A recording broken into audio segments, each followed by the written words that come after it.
Yo, what's up mga kaibigan? Nalina tayo magkwentuhan. Ang Golden State Warriors ay may tatlong pagkakataon na makapasok sa 2025 NBA Playoffs. Una ay may panalo ang game kontra sa Los Angeles Clippers na magbibigay sa kanila ng guaranteed playoff spot sa 6 at masiset up nga ang matchup kontra sa 3rd seed Los Angeles Lakers at maiiwasan din nila ang play-in tournament kung sakali. Ngunit paano kapag natalo sila dito? Well, ito na nga mga kaibigan ang kanilang second chance, ang play-in tournament kung saan makakaharap nila ang 8 seed Memphis Grizzlies. At dahil sila ang 7 seed, sa kanila ang home court advantage gaganapin ng game na ito sa Chase Center.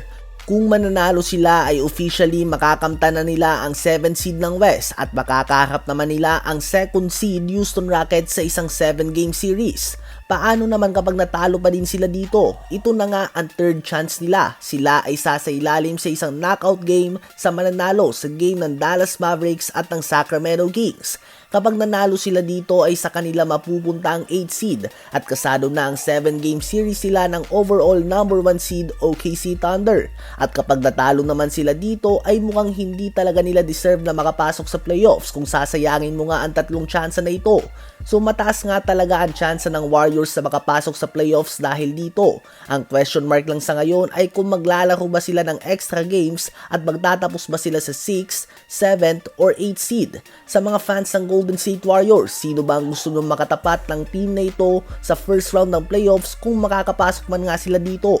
Habang ang pinaka-inaabangan naman na bakbakan sa Eastern Conference first round ay ang tapatan ng 4th seed Indiana Pacers at ng 5th seed Milwaukee Bucks. Ito nga ang first round matchup din last season kung saan nakuha ng Pacers ang panalo. Subalit sa series na yun ay hindi nga naglaro si Giannis Antetokounmpo at may na-miss din nga ng game si Damian Lillard.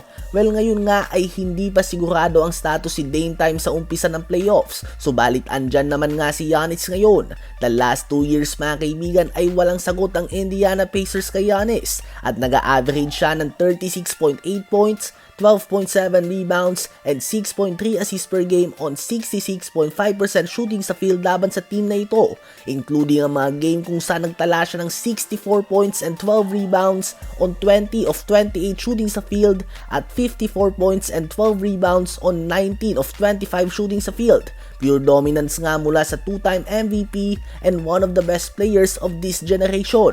May solid supporting cast din siya ngayon kay Kevin Porter Jr., Kyle Kuzma, Brook Lopez, Bobby Portis, Gary Trent Jr. at iba pa. Hindi man ito matunog na mga pangalan o mga all-star caliber players, subalit nagko-complement nga ang kanilang style of play kay Giannis kaya naman meron sila ngayong 7 magkakasunod ng panalo. Bagamat Pacers ang may hawak ng home court advantage, very close nga ang prediction dito ng mga analysts at naniniwalang iba na posibleng umabot ito sa Game 7. Sa palagay nyo ba ay makakabawi si Giannis kay Tyrese Haliburton at sa Indiana Pacers?